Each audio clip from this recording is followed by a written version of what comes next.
शरद पूनम की रात को हम गोपियों के साथ महारास करेंगे। तो प्रभु ने रास के लिए पूरा आयोजन किया। जब चंद्रमा की चांदनी छठी तो भगवान कृष्ण ने अपने मधुर मुरली को बजाया, तान को छेड़ा और इतनी मधुर उस बांसुरी की सुरीली आवाज को सुन के गोपियां सब अपने घरों से जो जिस हालत में जैसे थी ऐसे ही छोड़ के भागी। वृंदावन उस शरद पूनम की रास के लिए कहते हैं कि एक गोपी खाना परोस रही थी, पति को वो छोड़ा और भागी। दूसरी गोपी कहते हैं आंख में सुरमा लगा रही थी, एक आंख में जैसे लगाई बंसी बजी, दूसरी आंख छोड़ दी और सीधा भागी। तीसरी गोपी भोजन परोसा खाने के लिए, जैसे नेवाला मुकुट लगाया वैसे बंसी बजी, फेंका और भागी। जो जैसे जहां पे जैसे जिस स्थिति में था वैसे ही छोड़ के भागा। कोई कोई गोपी किसी गोपी के पास में ऐसा भी है कि बाल बिखरे पड़े हैं, ऐसे ही भाग रही हैं, कपड़े अस्त व्यस्त हैं, ऐसे ही भाग रही हैं। क्योंकि गोपी जो है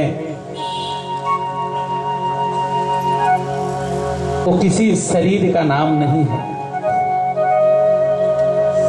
गोपी परमात्मा के तत्व चिंतन का विषय है। वो परमात्मा का सात्विक तत्व है, अभाज्य तत्व है जो उसी में विलय हुआ। अब सारी गोपियां जल्दी जल्दी वृंदावन में शरद पूनम के दिन और रास में पहुंचने लगी। और प्रभु ने बंसी जब बजाई, सारी गोपिकाएं जब पहुंच गईं तो उन्होंने कहा कि गोपियों, मुझे पहले ये बताओ कि तुम लोग यहां क्यों आई हो। गोपिकाओं ने कहा हद हो गई, एक तो बंसी बजा के बुलाते हैं और उसके बाद बोलते हैं क्यों आई हो। फिर उसके बाद प्रश्न करते हैं कि तुमको अपने पतियों को, परिवार को, भाई को, घर को, ससुर सास को छोड़ के इस निर्जन रात में अकेले स्थान में आना नहीं चाहिए किसी भी स्त्री को, और तुमने बहुत बड़ा अपराध किया है। इस तरह की गलती औरतों को नहीं करनी चाहिए। गोपियां कुछ नहीं बोल रही हैं, सभी गोपियां एक साथ खड़ी और अपने अंगूठे के नखों को धरती पर कुरेद रही हैं और अफसोस हो रहा है, दुख हो रहा है कि मेरा प्रीतम जो मुझे बुलाया बंसी की आवाज से, वही इतने कठोर वचन कह रहा है। मन में पीड़ा हो रही है, आंखों से आंसू गोपिकाओं के झरझर निकल रहे हैं। और कन्हैया बोले जा रहे हैं कि गोपिकाओं देखो, तुम्हारे घर पे तुम्हारे पति लोग कितना परेशान होंगे, तुम्हारी सास ढूंढती होगी और तुम लोगों ने आज ठीक नहीं किया है। गोपिकाएं कुछ नहीं बोल रही हैं, मूक दर्शक होके केवल रो रही हैं। और जब गोपिकाओं को कन्हैया ने रोते देखा तो कन्हैया ने कहा कि गोपिकाओं तुम रो रही हो, बुरा मान गए क्या? मैं तो मजाक किया। बोलो कृष्ण कन्हैया लाल की। गोपिकाएं कहने लगी कि प्रभु पहले रुलाते हो और उसके बाद हंसाते हो, बोलते हो मैं मजाक कर रहा हूं, ये भी कोई बात हो गई? ये कोई मजाक है? हमने मजाक नहीं किया है, हमने तुमको ही अपना प्रीतम वर्ण किया है और तुम इस तरह की अप्रिय बात कर रहे हो। तो इस तरह की बात ना करो, मेरा हृदय जो है बिध जाएगा और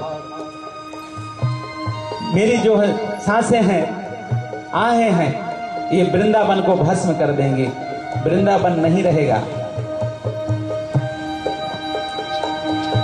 भगवान ने कहा गोपिकाओं तुम चिंता ना करो, हम महाराज के लिए आए हैं और हम सभी मिलके महाराज करेंगे।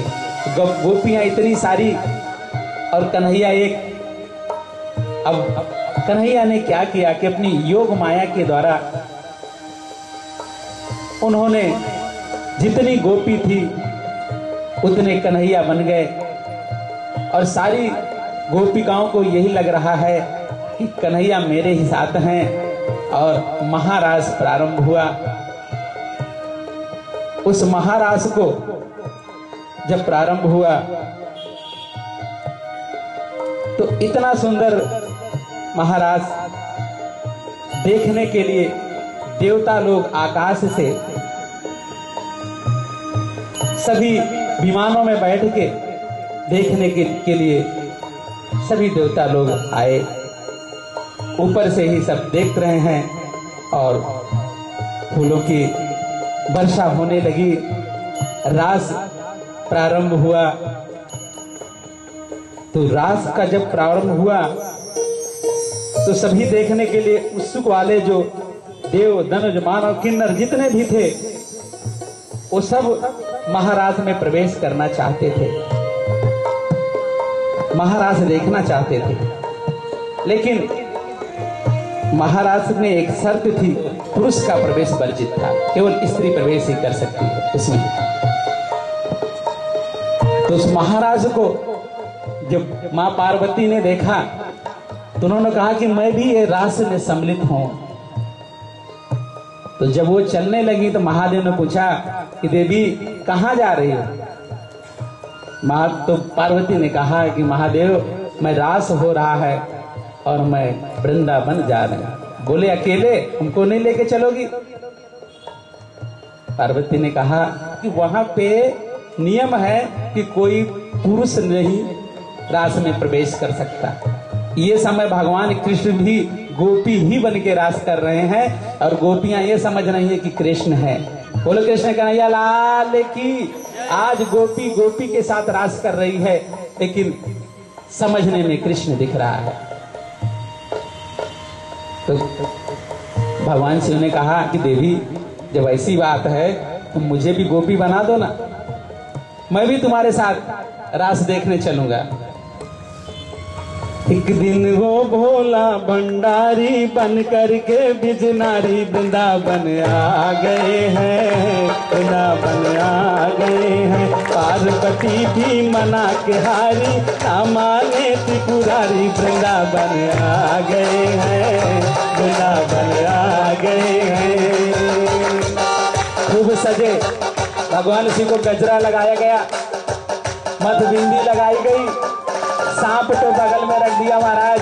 आज गोपी बन के वो वृंदावन में रास के लिए आ रहे हैं। बोल भोलेनाथ भगवान की जय।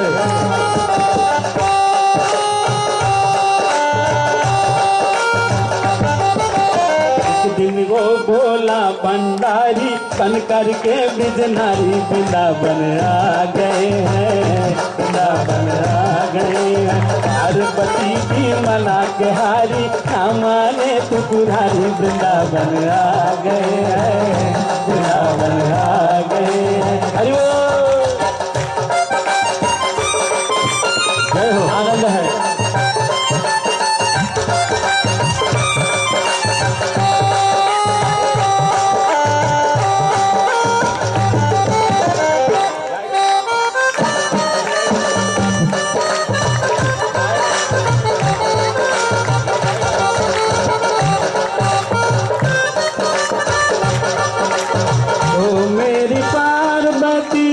मैं भी चलूंगा तेरे संग में।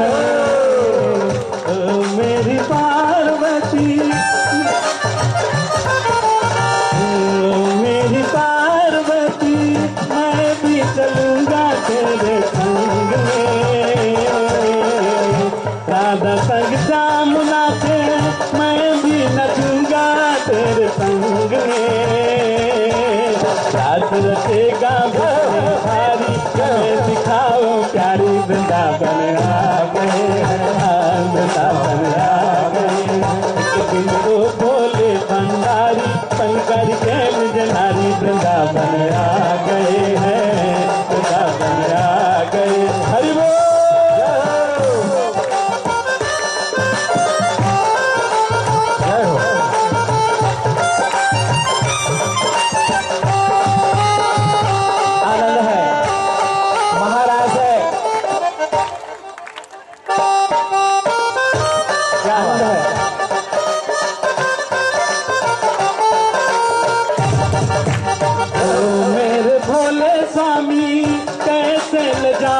तुझको साथ में है, ओ मेरे भोले स्वामी, कैसे ले जाऊं तुझको साथ में।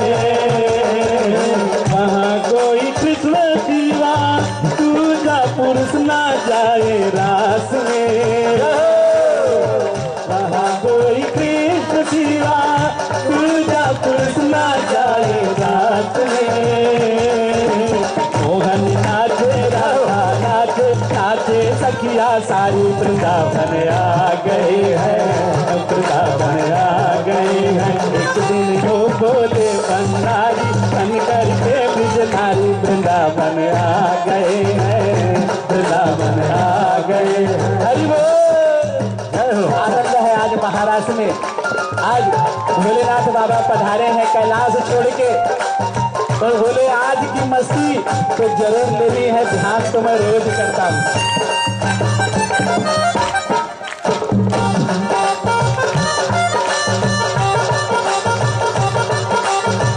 ऐसा बना दो मुझे, कोई न जाने इस रास में।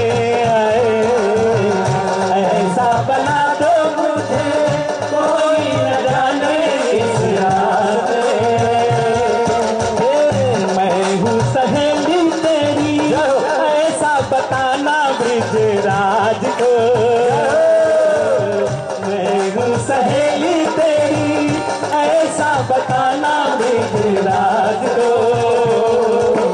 मालिक चूड़ा पहाड़ी, चाल चले मस्तानी, सूरज में आ गए हैं, वृंदावन आ गए हैं। एक दिन वो बोला भंडारी, बन करके बिजनारी, वृंदावन आ गए हैं, वृंदावन आ गए हैं। हरि बोल। जय हो।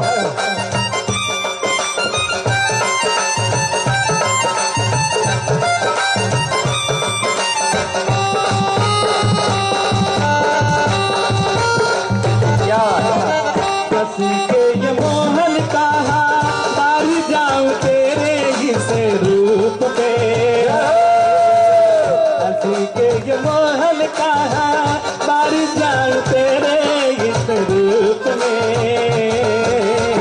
एक दिन भी आए मोहनी, बना के देखा ऐसे रूप में। जब से खिसक गई जब ये सारी, मुस्काए मन मारी, आ गए हैं, वृंदावन आ गए हैं।